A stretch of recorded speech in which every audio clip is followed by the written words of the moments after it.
Welcome to the Deep Dive, where we cut through the noise and get straight to the insights you need. If you're learning Spanish, you know it's amazing, right? But sometimes the grammar can feel a bit tricky, especially when you're trying to talk about the past. There are these two tenses that, well, they trip a lot of people up. Okay, let's unpack this. Today, we're diving deep into a really crucial distinction. Getting this right can seriously boost your fluency. We're talking about the Pretérito perfecto simple versus the Pretérito imperfecto. And it's not just about memorizing rules, it's about actually understanding how Spanish speakers think about past actions.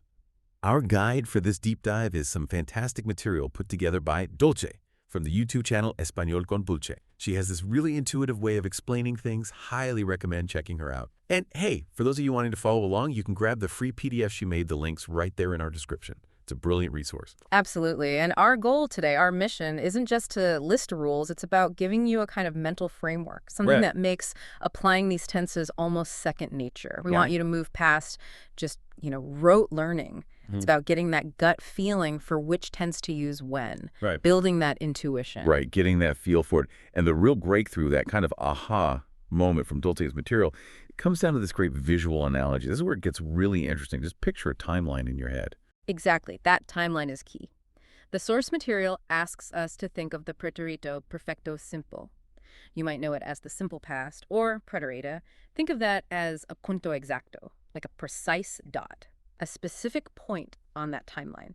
It marks an action that definitely started and crucially finished at a particular moment in the past. Done. Complete.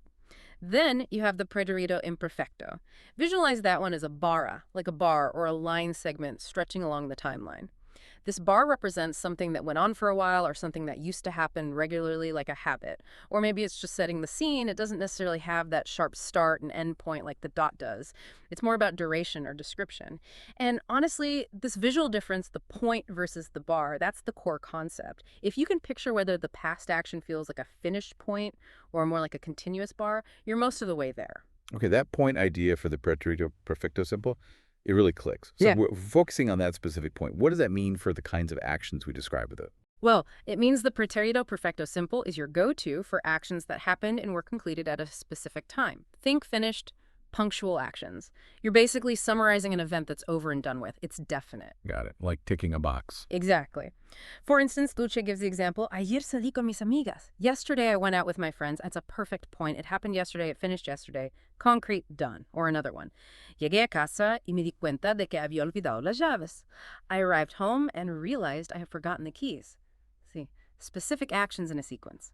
Arrived point. Realized point, both completed moments, and it's really useful for listing things that happened one after another, like primero llegó, luego saludó, y finally se fue. First he arrived, then he greeted, and finally he left. Cero amensa.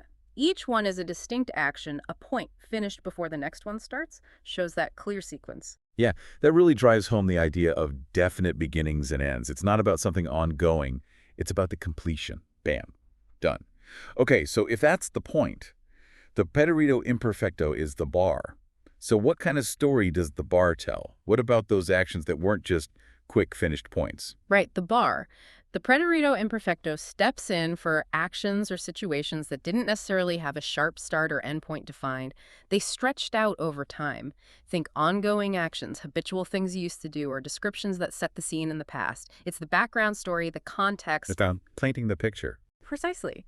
It's often used for things you did regularly in the past, your old routines, like Cuando era niña, me encantaba jugar en el parque. When I was a child, I loved to play in the park. That wasn't a one-off point. It was an ongoing state or habit during childhood, a bar of time. Or solía visitar a mis abuelos todos los domingos. I used to visit my grandparents every Sunday.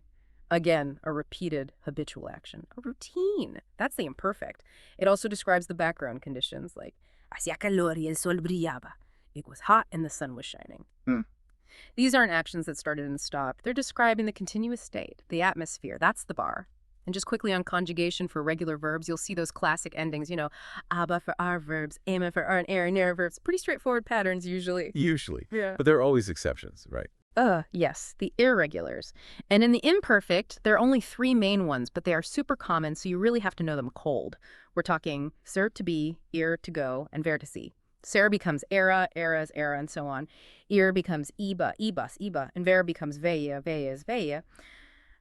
Dulce lays these out very clearly in the PDF. They're absolutely crucial for telling stories or describing things in the past. You just have to memorize those three. That's such a helpful distinction. It really shows how the imperfect, the bar, lets you add texture and depth, setting the scene, describing what was happening instead of just listing completed events. It's like, before understanding this, my past descriptions felt maybe a bit flat, just point after point. This bar really lets you weave a richer story. Exactly. It brings the past to life. Okay, so we've got the point, pretérito perfecto simple, and the bar, pretérito imperfecto. The concepts seem clear, but let's be real. Where do learners still get tangled up? Even with this great analogy, what are the common mistakes you see people making when they actually try to use these? That's a great question because bridging the concept to actual use is the key step. Okay, so let's summarize the core differences again, side by side. Pretérito, perfecto, simple. Think finished actions, concrete events. They happen at a specific moment, a date, a day, an hour. It marks completion. Point. Pretérito imperfecto. Actions not necessarily finished within the time frame you're talking about. Things that were repeated or went on for a while. Gives context, description, background. Bar. Okay, finished point versus ongoing or descriptive bar. Right. Let's look at some contrast from the source material. Hablé con mi amiga ayer. Simple past, right? Finished action, specific day, yesterday. Point. But then, cuando era niña, me encantaba jugar en el parque. Imperfect. Why? It describes a habitual enjoyment during childhood, an ongoing state. Bar. Another pair. Compré un libro la semana pasada. Simple past. Buying the book was a single, completed action last week. Point. Compare with, solía visitar a mis abuelos todos los domingos. Imperfect. That describes a repeated action, habit over time. Bar. You know, it's funny, sometimes learners overuse the imperfect for single events just because they happened in the past, forgetting the completion aspect. That point versus bar check really helps. Was it a one-off completed thing, or was it ongoing, habitual descriptive? That's a really practical way to self-correct. And then, for learners moving along, there's how these two work together. This is really cool, actually. Often, you'll use the imperfect to describe an ongoing action, the bar, and then the simple past comes in to mark an action that interrupted it, the point. The classic interruption scenario. Exactly. The go-to example is something like, hablaba por teléfono cuando llegó mi amiga. I was talking, hablaba imperfect, the ongoing bar, on the phone when my friend arrived. Llegó simple past, the interrupting point. See how the simple past action cuts into the ongoing imperfect action? It's like the background music. Suddenly gets punctuated by a sound effect. It paints a really dynamic picture. Wow, yeah, that example really does drive the point home. Yes. Literally, the bar being interrupted by the point. Okay, so thinking about that, here's one for you listening right now. Based on an exercise in Dulce's PDF, consider the sentence, El año pasado vivía en París por un mes. How does that sentence feel now, knowing about points and bars? El año pasado vivía en París por un mes. Right? Or maybe not quite. Good one. And based on what we've discussed and what's in the source, that sentence, using vivía imperfect, is actually incorrect if you mean you lived there for one specific completed month. Because por un mes defines the duration. Precisely. For 1 month marks out a specific finished block of time within last year. It has a clear beginning and end. That makes it a point on the timeline, even though it lasted a month. So the action of living there for that specific month was completed. Therefore, you need the simple past. So it should be. El año pasado viví en París por un mes. Using the pretérito perfecto simple, viví, indicates that the action of living there for that defined period is finished. It's a completed block of time, a point. That's a fantastic clarification. It shows how even durations can be points, if they're clearly defined and finished. This whole point versus bar analogy from Dulce's material, it's just so practical, isn't it? It really demystifies something that can feel overwhelming. It gives you a tool, a way to think about it, not just memorize. That's what builds real fluency, that kind of gut understanding. Absolutely. And building on that, the real takeaway here is, well, how will this change things for you? Now that you have this framework, this point versus bar idea, how will you start listening differently when you hear native speakers?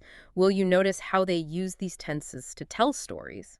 And maybe more importantly, how can you use this understanding to make your own stories in Spanish more vivid, more nuanced? Moving beyond just simple facts to really describe the richness of past experiences. It gives you more colors to paint with, essentially. So true. It unlocks a new level of expression. And remember, everyone, this deep dive was sparked by the fantastic work of Dulce from Español con Dulce over on YouTube. Her approach is just so clear and helpful. And don't forget, you can grab that free PDF she created. The link is right there in the description below. Seriously, download it. Work through the exercises. It's the best way to make this stick. Hearing it is one thing, doing it is another. Keep exploring, keep learning, and keep diving deep.